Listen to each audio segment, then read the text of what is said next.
పరమ పూజ్యులు ప్రాతఃస్మరణ పరమారాధ్యులు జగద్వందనీయులు ఎస్కేసిఎం గోసేవాశ్రమ సంస్థాపక ఆచార్య మధ్య గురుదేవ్ గురు కృపామూర్తి విష్ణుపాద్ పరమహంస పరిప్రాజకాచార్య అష్టోత్తరస్తసి శ్రీమద్ భక్తి సౌధ కేశవ గోస్వామి మహారాజ్ వారి దివ్యపాదంలో దాస్ అనంత కోటి దండత్ ప్రణామం చేస్తూ వారి అహేతు కృపాభిక్ష ప్రార్థన కోరుతున్నాం. తదుపరి పరముడిని తిరునామ విష్ణుపాద్ పరమహంస పరిప్రాజకాచార్య అష్టోత్తరస్తసి శ్రీమద్ జగద్గురు భక్తిభయ పురి గోస్వామి మహారాజ్ వారి దివ్యపాదంలో విదాస్ అనంత కోటి దండత్ ప్రణామం చేస్తూ వారి అహేతు కృపాభిక్ష ప్రార్థన కోరుతున్నాం. రూపాను గురువర్గలు ఆచార్యతలు దివ్యపాదంలో విదాస్ భూరి భూరి సాష్టాంగ అనంత కోటి దండత్ ప్రణామం చేస్తూ వారి అహేతు కృపాభిక్ష ప్రార్థన కోరుతున్నాం. భగవత్ కథా పిపాషు మధ్య గురు భ్రాతలందరికీ నా యథాయోగ్య మనస్సుమాన్యులు తెలుపరుస్తూ అఖిల గుణగరి నిధి కరుణాసాగర భక్తవత్సల కల్పతరు దయాసాగర శ్రీ హరి తాలూకా మహతి కృప ఈరోజు ఇతరి సంధ్యా సమయంలోని భగవత్ స్నేహితుల మనందరికీ మానవ జన్మని సర్వోత్కృష్ట ఫలం సత్సంగం లభిస్తుంది. ఇది కేవలం హరి గురు వైష్ణవుల తాలూకా మహతి మహతి మహతి కృప.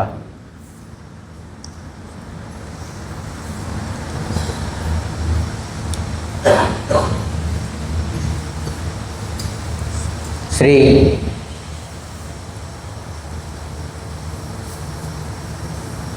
గరుడు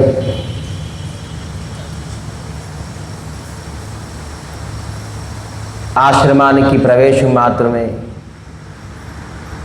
తనతలగ సందేహాలు భ్రమ అంతా పోయింది.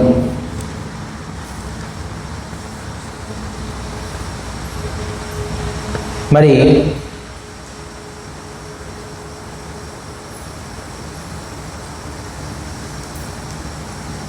अब श्री राम कथा अति पावनी सदा सुखद दुख पुंजन जावनी सादर तात सुनाऊ मोहि बार बार बिनहु प्रभु तोहि राम सिया राम राम सिया राम.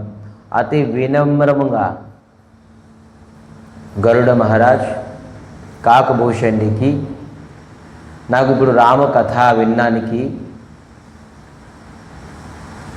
ఆందోళన అనిపిస్తుంది, కుతూహలంగా ఉన్నది. నాకు స్వామి తల కథ వినిపించండి. దయచేసి నాకు శ్రీ హరి తాలూకా శ్రీరాముడి తాలూకా గుణగుణాలు కీర్తనం విందామన్నాను, మనసు తరిస్తుంది అని అనడంతో అతి వినమ్రంతో మరీ చెప్తున్నారు, దయచేసి నాకు ఆ రాముడి తాలూకా పవిత్రైన కథని నాకు వినిపించండి అని చెప్పడంతో కాకభూషణుడి గరుడు ఈ ప్రకారంగా వినమ్రం చేయడంతో కాకభూషణుడి ఇంకా ఉత్సాహం. రసిక భక్తులతోని కథ ఇంకా అద్భుతంగా ఉంటుంది చెప్పడానికి వినడానికి. ఎవరికైతే కథ వినడానికి కుతూహలం ఉంటుంది వాళ్ళ దగ్గర మనం కథ చెప్పాలంటే అద్భుతంగా. కానీ కథ విన్నట్టు ఉంటారు, ఇటు అటు ఉండి పడుకుంటారు, మాట్లాడతారంటే కథ రసం ఉంటుంది. కానీ కాకభూషణుడి ఈ ప్రకారంగా ఉత్సాహంతో చెప్పారట. చూడండి, 27 కల్పం నిరంతరంగా రామకథ బాల్యలీలలతో సహా మరి రాజు పట్టాభిషేకం వరకు నిరంతరంగా చెప్తూనే ఉన్నారు. 27 కల్పం. కానీ కాకభూషణుడి ఈ ప్రకారంగా వినమ్రంతో అడగడంతో గరుడ అడగడంతో కాకభూషణుడి ఇదే నేను మొదటిసారి చెప్తున్నానేమో అనుకొని ఆ విధానంగా వ్యాఖ్య చేస్తున్నాడు. ఫస్ట్ సారి నేను చెప్తున్నాను రాముడితో కథ అని ప్రారంభంగాని అంత ఉత్సాహం చెప్పారట రాముడి తాలూకా చరిత్ర. మరి ఏ ఘటన విడిచిపెట్టలే అని బాలకాండ్ దాని తర్వాత అయోధ్యాకాండ్, దాని తర్వాత అరణ్యకాండ్, దాని తర్వాత కిష్కింధాకాండ్, దాని తర్వాత లంకాకాండ్, దాని తర్వాత పట్టాభిషేకం ఉత్తరాఖండ్. ఇలాగ అన్ని అద్భుతంగా ప్రతి లీలను వ్యాఖ్య చేశారు, చర్చించారు. కృతకృత్యం అయిపోయారు కాకభూషణుడి. ధన్య ధన్య నేను ఎప్పుడు నిరంతరంగా ఎక్కడే ఉండిపోదామని అనుకుంటున్నాను అని. ఇదే ఇంత కథామృతం వినే చోటు నేను విడిచిపెట్టి ఎలా వెళ్తాను, నాకు వెళ్ళడానికి ఇష్టపడకుంటుంది అని చెప్పేసి అంటున్నాను. ఎక్కడే ఉండిపోదామని. కొంత సమయం అప్పుడు చూడండి, సంసారం తరగా బరువు బాధ్యత ఎప్పుడైతే పెరిగిపోతుందో, దుఃఖం ఉంటుందో, అప్పుడు బెస్ట్ ఆశ్రమంలో ఉంటే మంచిది అని చెప్పి. ఏం టెన్షన్ ఉండదు, ఏముండదు, చక్కగా ఆశ్రమం. అప్పుడప్పుడు మనకి దీనికి ఏమంటారంటే మర్కట వైరాగి అంటారు. అప్పుడు సంసారంలో హడావుడి కొద్దిగా అయి దుఃఖం వచ్చిన తర్వాత అప్పుడు మఠంలో ఉంటే బెస్ట్, ఇంక భగవంతుని దగ్గరే ఉంటే బెస్ట్. ఎందుకు ఆ సంసారం ఇది అది అనుకుంటారు. కానీ గరుడ ఏమనుకుంటారు, నిరంతరంగా ఎక్కడే ఉంటే ఈ కథ అమృతం అద్భుతంగా కృతకృత్యం అయిపోయారు. చెప్తున్నారు, నా స్థితి చాలా ఉత్తమమైనది, నేను భగవంతులాగా నికటంగా ఉంటాను, దగ్గరగా ఉంటాను. కాకితో పోల్చుకుంటే నా రెక్కలు చాలా పెద్దవి, నా కలర్ కూడా చాలా తేజమైనది, ఉజ్వలమైనది. నా మూతి కూడాను చోచ్ అంటారు చూసారా, అది కూడాను పెద్దది. కాకితో పోల్చుకుంటే నావన్నీ పెద్దవి, తేజమైనవి. కానీ ధన్య ఆ కాకభూషుడి, ధన్య. నా రెక్కలు పెద్ద అయితే ఏమైంది, నేను వైకుంఠ దగ్గర ఉంటే ఏమైంది. కానీ కాకభూషుడితోని ఏదైతే ఉన్నాదో ఆనందం పొందుతున్నారో ఆ ఆనందం నా దగ్గర లేదు అని చెప్తారు. మరి ఒక కన్క్లూజన్కి వచ్చేసారట కాకభూషుడి, గరుడ మహారాజు. ఏమొచ్చారు కావు. ఒక జీవుడికి భగవత్ కథ ఎంత అవసరము, దానికి ఏమంటారు, ఎంత గురుత్వపూర్ణం అంటారు. గురుత్వపూర్ణం అంటే ఎంత ఇంపార్టెంట్, ఎంత అనివార్యం. భగవత్ కథ లేకపోతే భగవంతుడిపైనే సందేహం. ద్వంద్వమోహ నిర్ముక్తం భజంతే మాం దృఢవ్రత. ఈ ద్వంద్వమోహంలోనే ఉంటాం ఎప్పుడైతే మనకి కథ లేదు. సో కథ ఒక వ్యక్తికి, ఒక జీవుడికి ఎంత అవసరం. ఎప్పుడైతే నేను కథ విన్నానో అప్పుడు నేను కృతకృత్యం అయిపోయాను. భగవంతుడిపైన అనురాగం పెరుగుతుంది నాకు. ఏదైతే సందేహం ఉండేదో అది నాది పోయింది అని అంటున్నారు. మరి కాకభూషుడిని అంటారు, గరుడజీ మీరుతో ఎంతో భాగ్యవంతుడు. భగవంతుడు మీ తాలూకా బీప్ మీద కూర్చుంటారు, మీకు స్పర్శిస్తారు, మీరు సేవ చేస్తున్నారు, ఎంతో భాగ్యవంతులు. హరి అవతారంతో గజేంద్రుడికి మోక్షం చేయాలంటే మీ పైన ఎక్కి రావాల్సిందే భగవంతుడు. గరుడకి ఏమైనా బ్రేక్ ఉన్నదా, హ్యాండిల్ ఉన్నదా, ఏమున్నదా? భగవంతుడు ఏం చేస్తారు, ఒకవేళ స్లో చేయాలంటే, స్పీడ్ చేయాలంటే కాలు స్పర్శిస్తారు.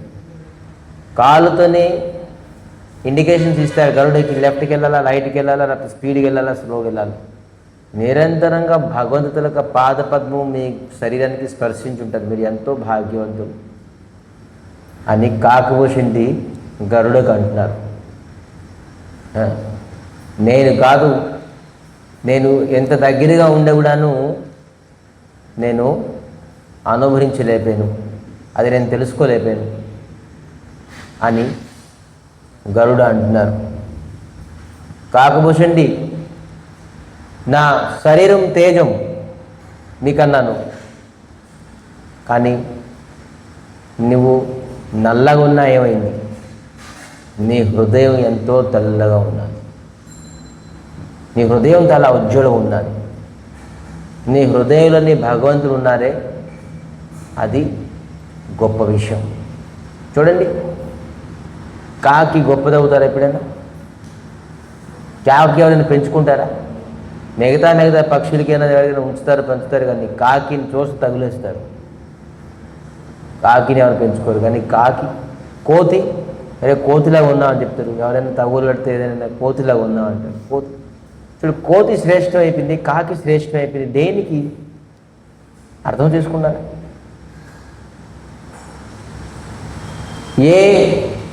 చెప్తున్నారు, ఎప్పుడైతే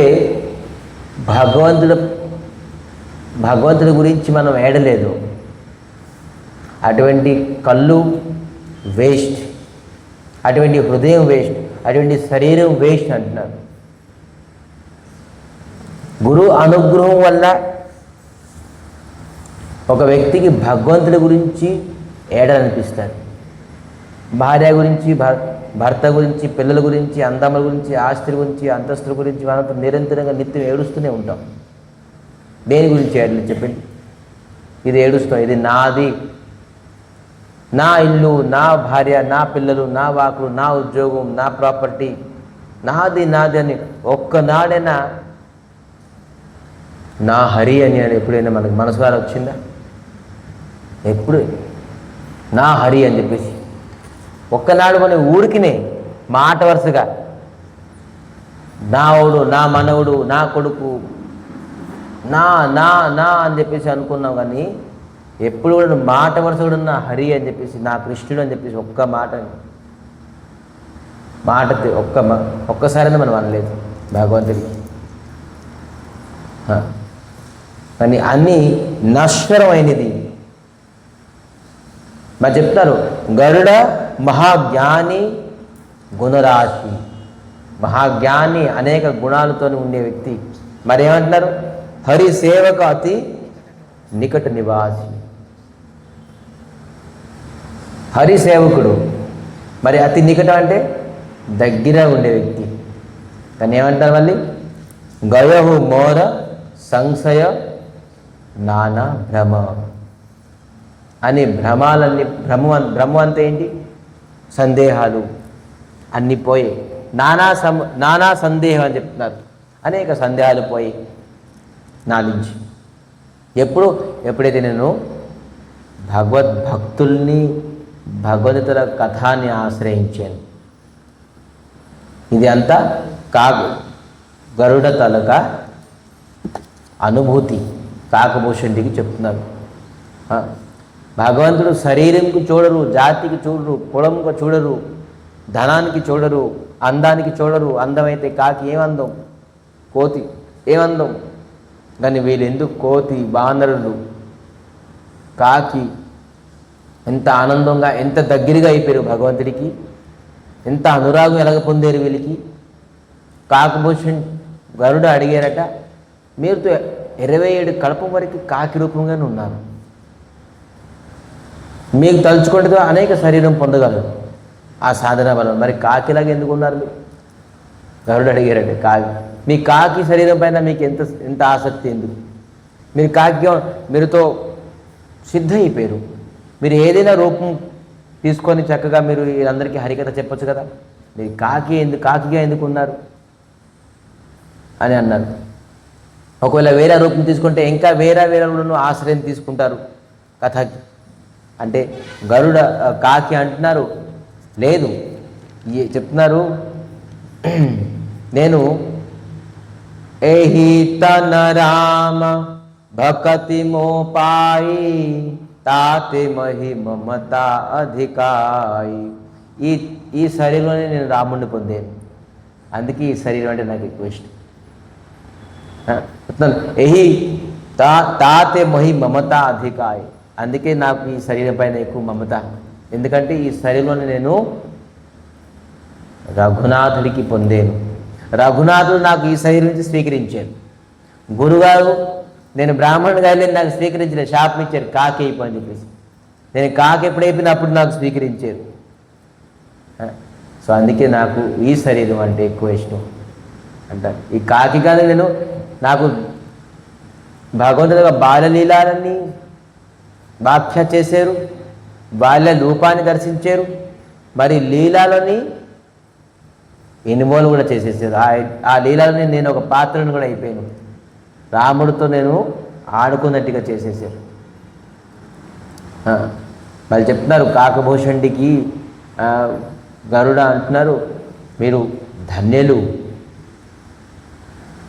మీరు భగవంతుడి ఒక చేతితో మీకు తినిపిస్తున్నారు. మాల్పువా తినిపిస్తున్నారు కదా, మాల్పువా తినిపిస్తున్నారు. ఎవరికి? కాకభూషణుడికి. ఎవరు భాగ్యవంతుడండి? మాల్పువా తినిపిస్తాడు, దాని అర్థం ఏంటి? భగవంతుడి తలొక అధరామృతం. భగవంతుడి తలొక అధరామృతం. మనకి నిత్యం నిరంతరంగా భగవంతుడి ప్రసాదం దొరుకుతుంది, కానీ దానిపైన మనం భగవంతుడి తలొక అధరామృతం జ్ఞానం మనకి లేదు. ఇది అన్నం, ఇది పప్పు, ఇది కూర, ఇది నాకు నచ్చదు, ఇది నాకు నచ్చింది, ఇది నాకు ఉప్పు లేదు, ఇది కారం లేదు. కానీ ఇది స్వామి నిరంతరంగా నిత్యంగా ఇది అధరామృతం. ఈ అధరామృతం మనకు లభిస్తుంది అని ఎప్పుడైనా మనం అనుకున్నాం? అది కూడా నువ్వు భగవంతుడిలాగా తినే పల్లె నుంచి మనం వేసుకొని తింటున్నాం, కానీ ఆ భావన మనకి. ఎందుకంటే అతి నికట, మనం కూడాను గరుడలాగా అతి నికటంగా ఉన్నాం, కానీ భగవంతుడిపైన సందేహం, నామం పైన సందేహం, కథ పైన సందేహం. ఎందుకు? మనం అజ్ఞానిలో అభిమానంలో ఉన్నాం. ఒకటి అభిమానం వల్ల వస్తుంది, ఇంకోటి అపరాధం వల్ల వస్తుంది, భగవంతుడి పైన సందేహాలు. సో అందుకే మనం అపరాధం కూడా చేస్తున్నాం, మరి అభిమానం కూడా చేస్తాం. అందుకే భగవంతుడి తరగా అధరామృతం తీసుకొని మన కృతకృత్యం అవ్వకుండా తిన్నప్పుడు మనం కూర్చొని, స్వామి నేను ఇంట్లో ఎన్నిసార్లు ఉద్యోగం చేశాను, సద్యోగం చేశాను, సంపాదించాను, అన్ని చేశాను, ఎంత ప్రశాంతంగా భగవత్ ప్రసాదం నాకు తినలే. ఈ ప్రసాదానికి నేను లైక్ కాదు, అయినా కూడా నాకు మీరు ఇస్తున్నారు.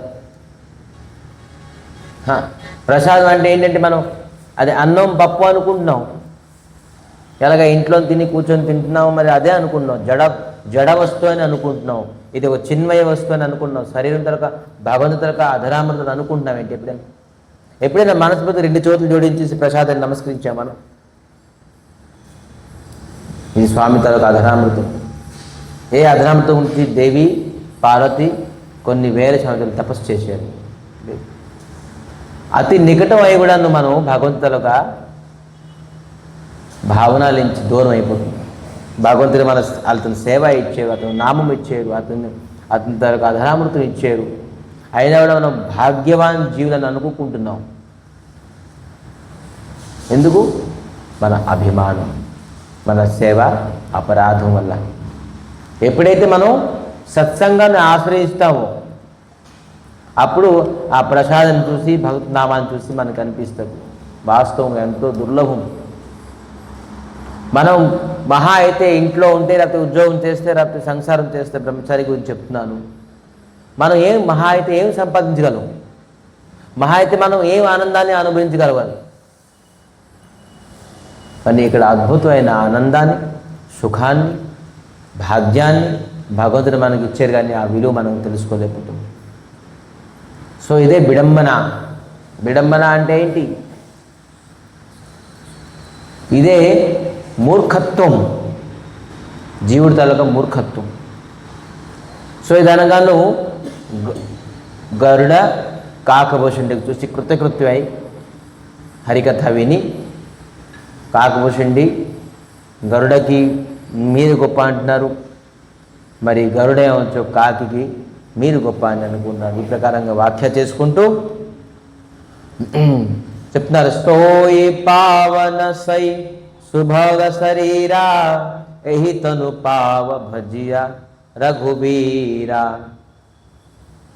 ఏ శరీరము వల్ల హరి సేవ అవ్వకుంటుందో, ఏ చేతులతోని హరి సేవ అవ్వకుంటుందో, ఏ నోరుతోని హరినామం అవ్వకుంటుందో, ఏ కాలుతోని హరి దగ్గరికి వెళ్ళడానికి మనకి వీలవ్వకుంటుందో ధిక్కారం అటువంటి శరీరం అంటున్నారు. శరీరం ఉండి కూడా ఏ ప్రకారంగా ప్రయోజనం లేదు అని చెప్తూ కాకభూషణుడి అట గరుడ 7 ప్రశ్నలు అడిగారట. ఎవరికి? కాకభూషణుడికి. దాంట్లోని ప్రథమమైన ప్రశ్న ఏంటి? దుర్లభమైన జీవుడు మనిషి జీవితం తను ఎందుకు మోహంలో పడిపోతున్నాడు అని ప్రశ్నించారట. దానికి కాకభూషణుడి జవాబు ఇస్తున్నారు. ఏ ప్రకారంగా జవాబు ఇస్తున్నారు చెప్తున్నారు. జీవుడితో భగవంతుల అంశం మమేవాంశం జీవలోకో జీవభూత సనాతన. మనం అందరూ ఎవరు తెలుసా? మనందరూ భగవంతుల అంశం. ఎవరికైనా నమ్మకం ఉన్నది మన భగవంతుల అంశం అని? మనం అనుకున్నాం మన వారసుడు అని. తాతగారు అంటారు, నాన్నగారు అంటారు నా వారసుడు అని చెప్పేసి. అంటే నా తల అంశం, నా వారసుడు. కానీ భగవంతుడు ఏమంటున్నారు తెలుసా? మనందరికీను ఇతను వీళ్ళందరూ జీవులు అందరూ నా అంశం ఏమంటున్నారు? కాకభూషణుడి ఆన్సర్ ఇస్తుంది. ఈశ్వర అంశ జీవ అవినాశి. ఈశ్వర అంశ అంటే భగవంతుడి అంశం. జీవుడు అవినాశి. అవినాశి అంటే ఏంటి? అతనికి నాశనం ఉండదు. కాకభూషణుడి చెప్తుంది ఆన్సర్. మరేంటి? చేతన అమల సహజ సుఖరాశి. ఇతను చేతన కలిగిన వస్తువు. ఎందుకంటే భగవంతుడు కూడా చేతన వస్తు, జడ వస్తువు కాదు భగవంతుడు. మరి భగవంతుడికి అంశం కూడాను చేతన, జడ వస్తువు కాదు. మరి అమల, దీంట్లో మల ఉండదు. మరి సహజ సుఖరాశి, ఇది నిత్యం నిరంతరంగా ఆనందమై ఉంటుంది. కానీ ఎందుకు దుఃఖం పొందుతున్నావు అని ప్రశ్న. మీరు చెప్పారు స్వామి, ఈశ్వర అంశ జీవ అవినాశి సహజ సుఖరాశి, ఇది డిఫాల్ట్గా ఆనందమయంగా ఉండాలి, కానీ ఎందుకు దుఃఖం పొందుతున్నారు అని ప్రశ్న. లేదు, ఈ దుర్లభమైన మానవ జన్మని ఎందుకు దుఃఖం పొందుతున్నారు అని అండంతో కాకభూషణుడి చెప్తున్నారు. सोमाया बस भयो घसाई बांध कीर मरकट की नाई राम सिया राम राम सिया राम. ఏంటి? సో మాయా బస భయో ఘసాయి, మాయాలోని బంధించబడుతున్నాడు కాబట్టి వీడు దుఃఖాన్ని పొందుతున్నాడు అని ఆన్సర్ ఇచ్చాడు. ఎలాగా వ్యాఖ్య చేయండి దీనికి? మాయా ఏంటి? మాయాలో ఎలా పడుతున్నారు అంటే బాంధ కీర మర్కట సోనాయి. కీర అంటే ఏంటి? రాము చిలుకలు పక్షులు. మరి మర్కటి అంటే కోతులు. చూడండి, శికారి అంటే ఏంటి? వేటగాడు పక్షుల్ని పట్టుకోవాలంటే ఏం చేస్తాడంటే మొత్తం అంతాను ఒక మెస్ని, జాలి, దానికి ఏమంటారు, వలని వేసేసి దాంట్లో కొన్ని దానా వేసి ఉంచేస్తాడు. ఆ పక్షులన్నీ వచ్చి తినడానికి స్టార్ట్ చేసి తింటూ ఆ వలని ఆ కాలు చిక్కుకుంటుంది. కాలు చిక్కుకొని అక్కడ అవి పడి ఉంటాయి. ఎప్పుడైతే మళ్ళీ ఆ వేటగాడు వస్తే చూస్తే మొత్తం అంతా కాలు చిక్కిపడి ఉన్నది, మొత్తం అన్నిటికి కట్టేసి పెట్టుకుని వెళ్ళిపోతాడు. ఈ విధానంగాను జీవుడు మాయాలని చిక్కుబడిపోతున్నాడు. ఏ వలాది? తమోగుణం, రజోగుణం, సతోగుణం తరొక వలలో చిక్కుపోతున్నాడు. చిక్కిపోయి వాడు బంధించిపోయి ఉండిపోతున్నాడు. మరి మర్కటి అలాగా కోతికి ఇది మనం చెప్పుకున్నామని చూసారా? ఒక కొండ ఉంటుంది, ఆ కొండ తలకు మూతి చాలా చిన్నగా ఉంటుంది. మరకటికి పట్టుకోవాలంటే ఆ కొండను ఏం చేస్తారు తెలిసిన మట్టిలో తవ్వేస్తారు. దాని మూతి చాలా సన్నంగా ఉంటుంది, ఇలా గొట్టంలాగా ఉంటుంది, ఇలాగ మూతి ఉంటుంది, కొండ ఇలాగ ఉంటుంది. ఆ మదారి ఏం చేస్తాడంటే కొద్దిగా శనగలు కొద్దిగా బెల్లం దాంట్లో వేసేస్తాడు. ఈ కోతి చేష్టతో తనకు తెలుసుకుంటుంది ఇక్కడ బెల్లం ఉన్నది శనగలు అని చెప్పేసి చేతిలోకి దూర్చుతాడు. ఆ కొండలోకి దూర్చి శనగలు మరి బెల్లం పట్టేసుకుంటుంది ఎక్కువగా.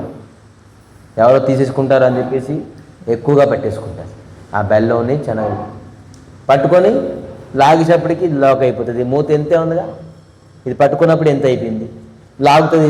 లాగలాగా దాని కోతి చేష్టలు కాలుతోని ముక్కుతోని తోకతోని అన్ని ఇప్పుడు లాగుతుంది. కానీ బెల్లాన్ని మరి శనగల్ని విడిచిపెట్టదు. రే కొండ పట్టేసింది, నాకు కొండ పట్టేసింది అంటారు. కొండ పట్టేసింది ఏం కొండ పట్టేసింది, నువ్వు పట్టుకున్న శనగల్ని మరి బెల్లాన్ని అని చుట్టుపక్కల లాగుతుంటూ ఉంటుంది. రే కొండకి ఏం జాదు ఉన్నది, కొండ ఏం మాయ ఉన్నది, నాకు పట్టేసింది అనుకుంటాడు. కొండ పట్టేలే, ఇది నువ్వు పట్టుకున్నావు. శనగలకి బెల్లానికి ఆసక్తి అయి నువ్వు పట్టేసుకున్నావు. అప్పుడు మదారి వచ్చేసి ఆ కోతిని పట్టేసుకుంటాడు కదా. పట్టుకొని జీవితం అంతాను మదారి ఏ విధానంగా చెప్తాడో ఆ విధానంగాను రోడ్ల మీద ఈదుల మీద ఏం చేస్తుంది, ఆడుతుంది. మాయా పట్టుకోని వరకే. మాయాని మాయ మనకు పట్టుకోకుండా ఉంది. మాయాని మనం పట్టేసాం. పట్టేసి తను ఎలా చెప్తుందో మనం అలాగా ఆడుతున్నాం. నాకు మాయ పట్టేసింది అనుకో, మాయ మనం పట్టేసుకున్నాం. మాయని మనకి మాయ ఏం పట్టలే. ఆ కోతి ఎలాగా శనగల్ని మరి బెల్లాన్ని పట్టుకుందో, ఆ కోతి ఏమనుకుంటుంది, నాకు కొండ పట్టేసింది అనుకుంటుంది. ఏం కొండ పట్టేసింది, నువ్వు వదిలిస్తే ఆటోమేటిక్గా వచ్చేస్తుంది. కానీ నువ్వు ఆసక్తి అయితే ఆసక్తి ఏంటి? ఈ ఆసక్తి మనసుకి చాలా పెద్ద బంధనం. ఇది గరుడ చెప్తున్నారు. ఈ బంధనం ఉన్నదే అన్నిటికీ మూల కారణమైన ఆసక్తి.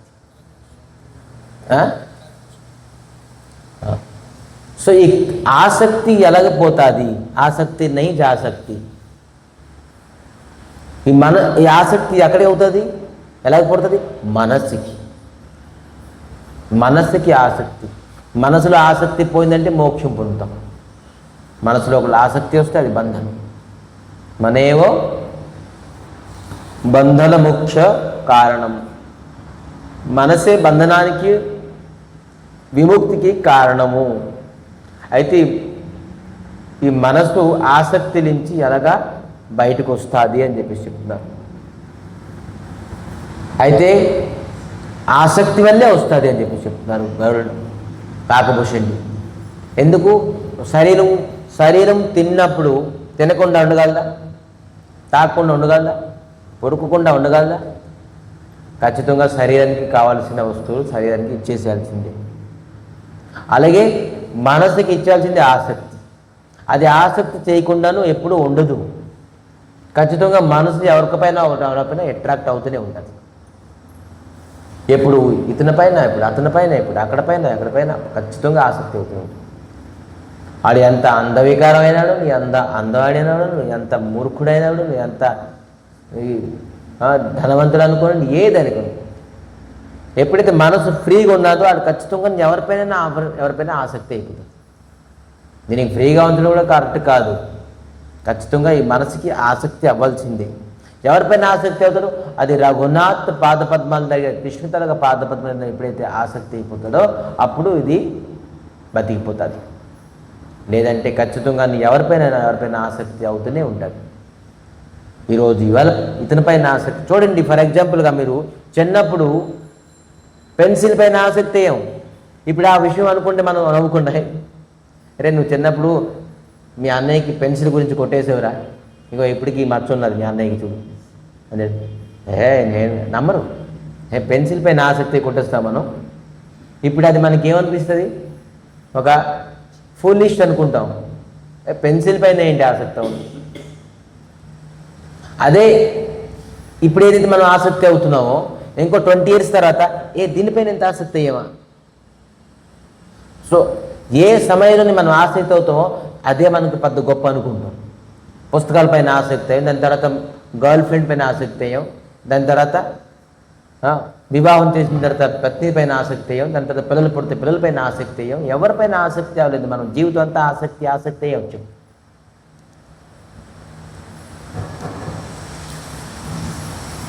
పిల్లలుగా ఉన్నప్పుడు మనం తల్లిదండ్రులు చాలా రెస్ట్రిక్షన్ పెడతారు. ఈ టైంలో వచ్చేయాలి, ఈ టైంలో కూర్చోవాలి, ఈ టైంలో పడుకోవాలి.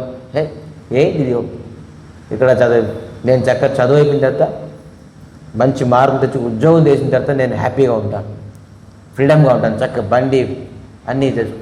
చాలామంది ఫీలింగ్స్ ఉండుంటాయి. ఇంట్లో అయితే బోల్డ్ రెస్ట్రిక్షన్స్, ఇది అది, నేను చక్కగా ఉద్యోగం చేస్తాను, చక్కగా ఫ్రీ బాడ్ అయిపోతాను. ఫ్రీ బాడ్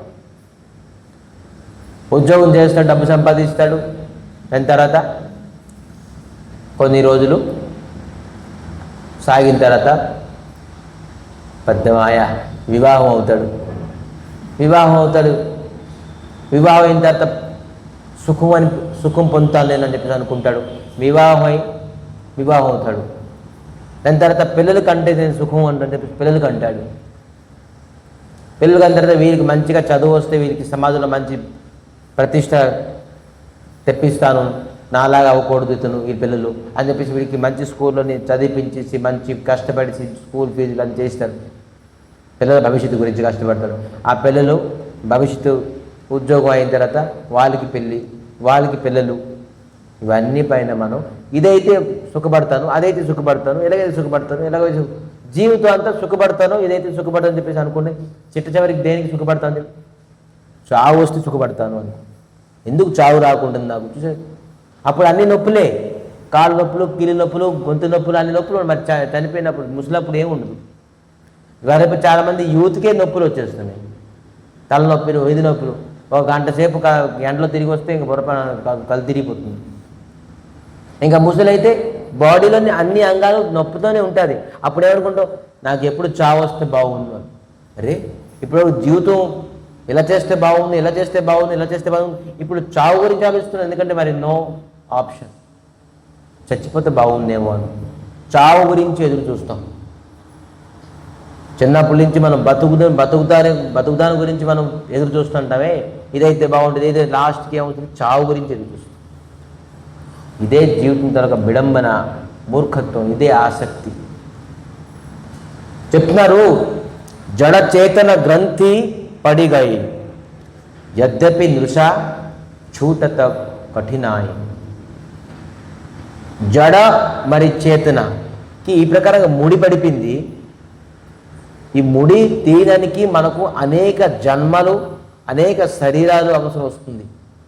ఒకరోజు, 2 రోజులు, 5 రోజులు, 10 రోజులు, సంవత్సరాలు కాదు, కొన్ని జీవితాలు. జడ అంటే ఏంటి? ఈ ప్రపంచం, ఈ సంసారం. చేతన అంటే ఏంటి? నీ ఆత్మ. నీ ఆత్మ ఈ జగంతుతో నీకు ఈ విధానంగా ముడిపడిపింది. ఈ ముడిని తీయడానికి కొన్ని జన్మలు నువ్వు ప్రయత్నించాల్సి వస్తుంది, ఒకే ఒక చిన్న ముడి. కానీ ఈ చేతన వస్తువు ఎప్పుడైతే ఆ శరీరానికి విడిచిపెట్టాల్సిన సమయం వస్తుందో ఒక్క సెకండ్ కూడా ఆలోచించదు. మృత్యు సమయం వచ్చినప్పుడు ఏమైనా ఆలోచిస్తుందా? నేను ఇన్ని రోజులు ఈ శరీరం ఉన్నాను, ఎలాగ విడిచిపెట్టి వెళ్తాను? కొద్దిసేపు ఉందాం, కొన్ని రోజులు ఉందాం. ఎప్పుడు కూడా ఆత్మ ఆలోచిస్తుందా? లేదు. ఎప్పుడైతే సమయం వస్తుందో ఆత్మ విదిన్ సెకండ్లో విడిచిపెట్టి వెళ్ళిపోతుంది ఈ శరీరానికి. ఏ శరీరం పైన నిరంతరంగా నిత్యమైన ఆసక్తి ఉండేది మనసు,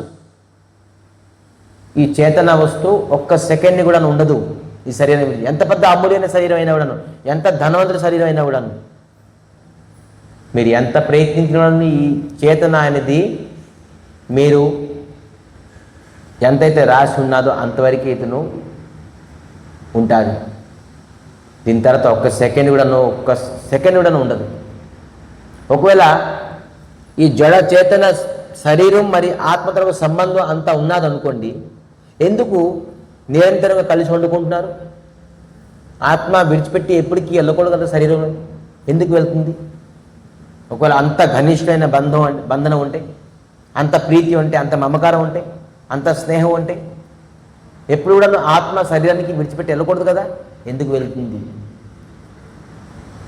సో ఎప్పుడు కూడా మనం ఈ విధానంగా ముడి కట్టేసుకున్నాం ఈ చేతనాకి, ఈ శరీరానికి, ఈ జడకి. సో ఇది ఎన్ని జన్మలో వచ్చినా కూడా ఈ ముడిని తీయలేకపోతున్నాం మనం. చూడండి, ఒక తాడికి ముడేసేసామనుకోండి, కొన్ని ముళ్ళు అయితే ఈజీగా వచ్చేస్తుంది. దానికి ఏమంటారు? జారుముడి అంటారు. ఎందుకంటే వచ్చేస్తుంది జారుముడి. కానీ ఎక్కువ ముడి ఉంటుంది, ఎంత ప్రయత్నించడం రాదు. ఇదే జడ చేతన తలక ముడి ఈ విధానంగా మనకి పడిపింది. మనం చాలా ఒక వ్యక్తి, వాడికి గుర్రాలు ఉన్నాయి, కొన్ని ఆవులు ఉన్నాయి, కొన్ని మేకలు ఉన్నాయి, గాడిద కూడా ఉన్నది. కొత్తగా గాడిద కూడా తెచ్చాడు.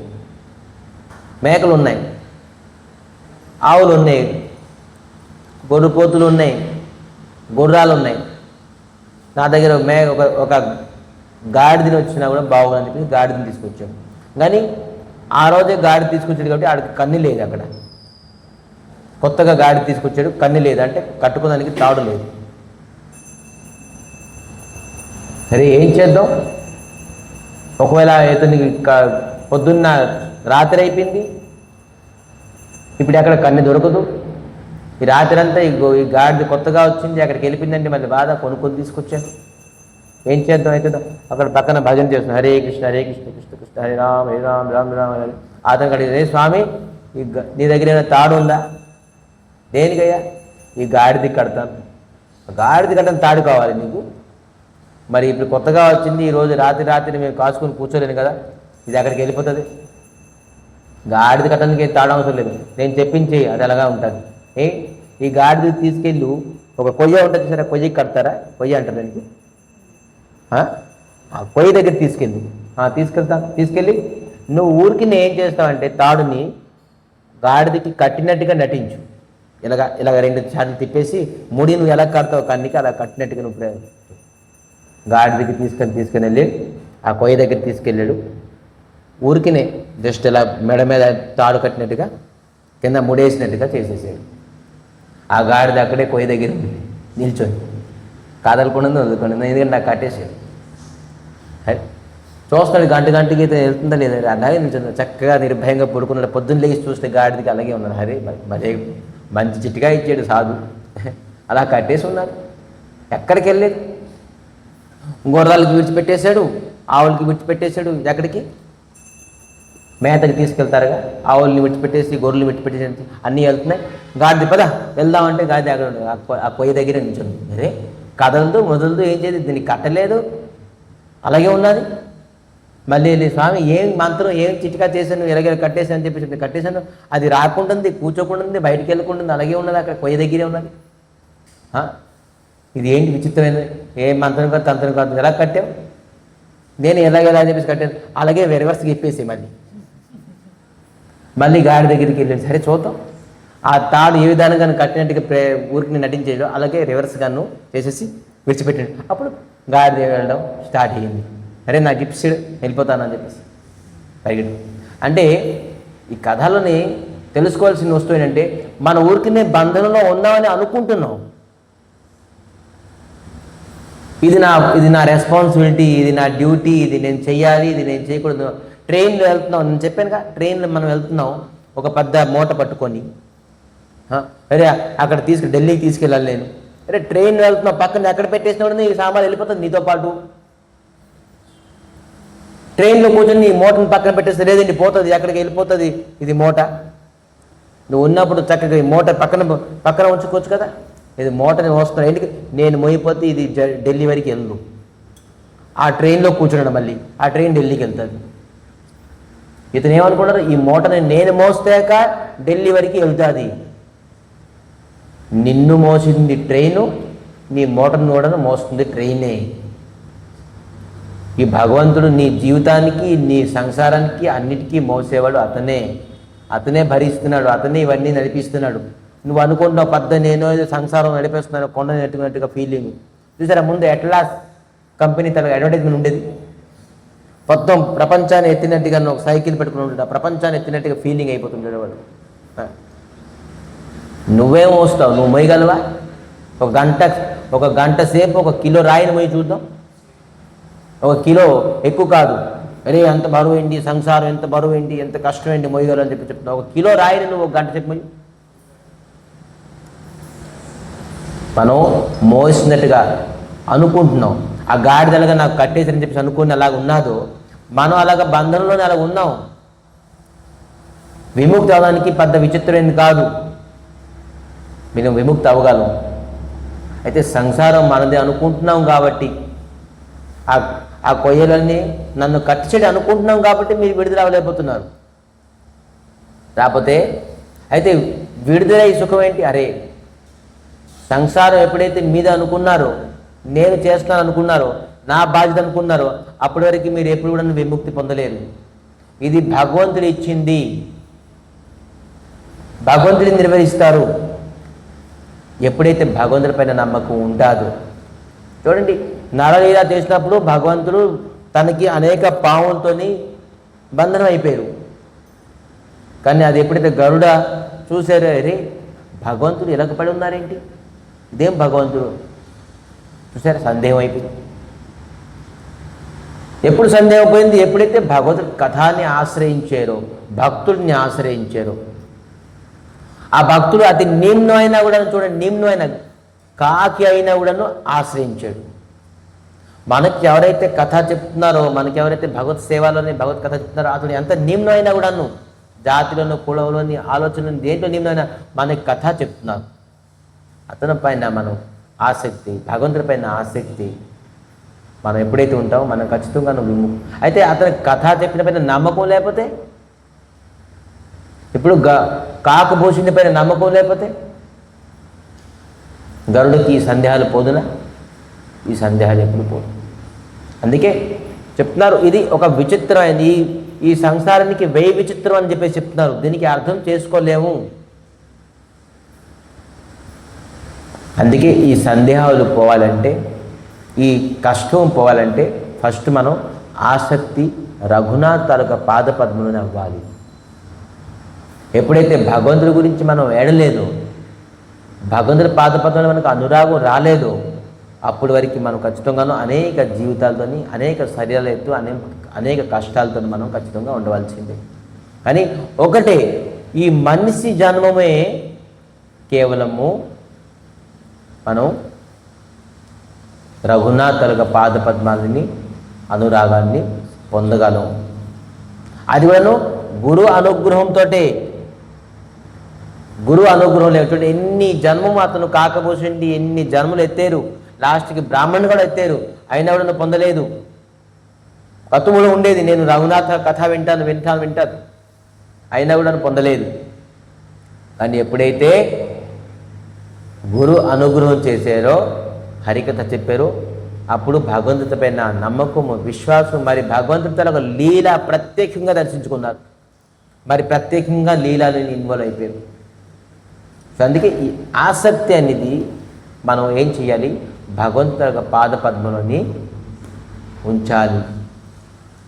ఇది కాకభూషండి గరుడకి చెప్తున్నారు. సో ఈ ఆసక్తి మనం భగవంతుడి పాదపద్మని ఎలా ఉంచగలం? ఎప్పుడైతే మనం హరికథాన్ని ఆశ్రయించుకున్నాము, గురువుని ఆశ్రయించుకున్నాము. లేదంటే జన్మజన్మలకు ఆసక్తి ఎప్పుడు కూడా పోదు. ఎవరైతే భాగ్యవాన్ జీవ, ఎవరు అయితే నిరంతరంగా హరికథాన్ని లభిస్తున్నారో, హరికథ వింటున్నారో, హరికథాన్ని ఆసక్తి దొరికిందని ఖచ్చితంగా ఒకరోజు అతని ఈ ఆసక్తి పోతాడు. ఇది ఒక జన్మంతలకు ఆసక్తి కాదు కదా, అనేక వేల జన్మంతలకు ఆసక్తి. ఇది మనం చెప్పుకున్నాంగా, ఒక రాజు ఉండేవారు, ఆ రాజుకి అనేక ధనం, అనేక పిల్లలు ఉండేవారు.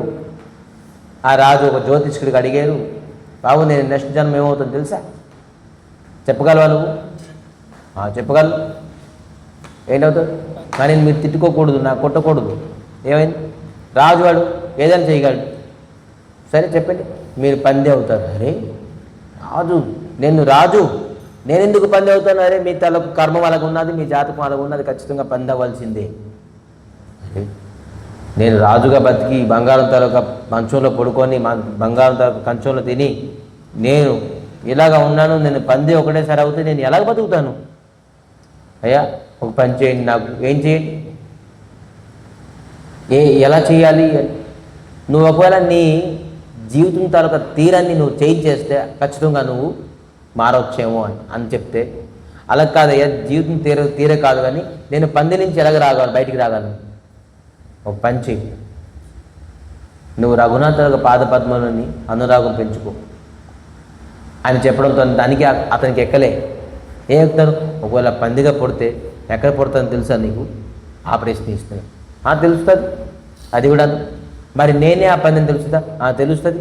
ఇగో పుట్టుమచ్చల వల్ల తెలుస్తుంది. ఈ పుట్టుమచ్చలు దేనికి? దీనికి నుంచే. ఈ మచ్చలతోనే తెలుసుకుంటాను పలానా వ్యక్తి ఇదని చెప్పేసి తెలుసుకుంటాను. అయితే ఒక పని చేయి, నా పిల్లలు చెప్పేస్తాను, ఆ పందిగా పుడితే నాకు వెంటనే చంపి అని. ఎందుకంటే రాజుగా పుట్టి ఒక పందిగా బిష్ఠా తినడం, కాలువలను పడుకోవడం, ఎంత తుచ్చమైన శరీరం పంది. అటువంటి పంది శరీరం నేను రాజుగా పుట్టి ఈ విధానికి ఎలాగ? అప్పుడు చెప్పాడు ఏంటి? రఘునాథుల పాదపద్మలోని నువ్వు రాజు, నువ్వు అనురాగం చేస్తే ఖచ్చితంగా పంది నుంచి బయటికి రాగలవు అని చెప్పి అది ఎక్కలే అతనికి. పంది పట్టుకున్నాడు. పంది నేను ఎలాగ పంది నుంచి బయటికి రాగలను? చనిపోయాడు, పంది అయ్యాడు, పిల్లలు వచ్చారు, ఆ పందిని పట్టుకున్నారు, పందికి వాక్శక్తి ఇచ్చారు ఆ జ్యోతిష్కుడు. చెప్తే నువ్వు మా తండ్రివేనా? అవునరా బాబు, మీ తండ్రిని నేను. వదిలేండి, నన్ను ఎందుకు కొడుతున్నారు, నన్ను చంపుతారు, మీకు విశ్వాసం లేదా? నేను ఎంత ఆస్తి ఇచ్చాను, అంతస్తు ఇచ్చాను. నాన్న, అందు గురించి నీకు చంపుతున్నావు ఎందుకు? నువ్వు చెప్పావు చంపేమని చెప్పేసి. రే వదిలేయండిరా బాబు నన్ను. ఈ పందిలోని నేను ఎంత సుఖం పొందుతున్నాను, ఆ నాలవ, ఆ విష్ఠ, ఎంత ఆనందం నీకు తెలియదు. రాజుగా పుట్టి నేను ఆ సుఖం పొందలేదు. తుచ్చమైన ఆ రాజు అని ఆ కాలంలో పడుకొని ఆ బిష్ఠ తింటే ఎంత ఆనందం.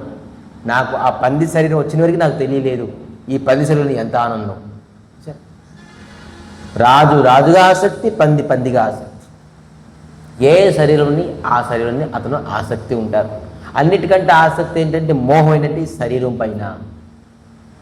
కానీ ఈ శరీరాన్ని అన్ని రంధ్రాల నుంచి మలమే వస్తుంది. మళ్ళీ నవరంధ్రాల నుంచి మలం వస్తుంది. ఈ మలానికి మనం ఆసక్తి కలుగుతున్నాం. అన్నిటికంటే ఇదే విచిత్రం. ఏ రంధ్రం నుంచి దుర్గంధం లేదు, అన్ని రంధ్రాల నుంచి దుర్గంధమే. ఆ దుర్గంధానికి మనం ఆసక్తి అయిపోతున్నాం, జీవితం అంతా గడిపేస్తున్నాం, ఆ రఘునాథుని మర్చిపోతున్నాం. ఇదని చెప్పేసి కాకభూషణి గరుడకు చెప్తుంది. రెండో ప్రశ్న ఏంటి అనేది మనం రేపు తెలుసుకుందాం. రేపు బహుశా 6 ప్రశ్నల తల జవాబులు కూడా రేపు ఇచ్చేయచ్చు. రేపు కాకభూషణి తల కథ అనేది విముక్తి చేసి మనం రేపు డేట్ ఎంత? 14, 15. సో రేపటి నుంచి భగవంతుడి తలక కొన్ని ఇంట్రడక్షన్, బాల్యలీల తలక ఇంట్రడక్షన్ని ఎల్లుండి నుంచి చెప్పుకుందాం. భగవంతుడి ముందు తలక భాగవతంలోని ప్రారంభం ఏంటి, కృష్ణుడి తలక జన్మం ఏంటి, ఇవన్నీ అయి దాని తర్వాత ఒక్కొక్కటి బాల్యలీలలు అప్పుడు మనం వరకు చేరుకుంటాం. కొంతవరకు ఇంట్రడక్షన్ చెప్పుకుందాం. ఈ విధంగా కాకభూషణి షార్ట్ కట్ని చెప్పేసి 10 రోజులు స్వామి తలక లీలలు, అప్పుడు మన వింజాల సేవ తలక ఉత్సవాలు, వింజాల సేవ తలక మహత్వం అన్నీ కూడా తెలుసుకుందాం. భాగవతానికి కొంత ఇంట్రడక్షన్ అని మనం తెలుసుకొని కొన్ని రోజులు గడుపుతామని. ఎందుకంటే భగవంతుడి తలక జన్మాష్టమి, జన్మలీలలు తెలుసుకోవాలి. ముందుగా మనం తెలుసుకుంటే ఇంకా ఆనందాన్ని అత్యధికంగా పొందగలం. సో విధానంగాను ఆసక్తి మనం ఎవరిపైన అవుతాం, ఎందుకు అవ్వాలి ఆసక్తి భగవంతుడి పట్ల అని చెప్తే మనం ఈ జడపైన ఆసక్తి అయిపోయాం. ఈ జడపైన ఆసక్తి అవ్వకుండా మనం భగవంతుడి పైన ఆసక్తి అవ్వాలని భగవంతుడి పాదపద్మాలని కోరుకుంటూ ఈ కథ ఇక్కడ విరామం చేస్తూ వంచాకల్పతరుభ్యశ్చ కృపా సింధుభ్యో పతితానం పావనేభ్యో వైష్ణవ్యో నమో నమః.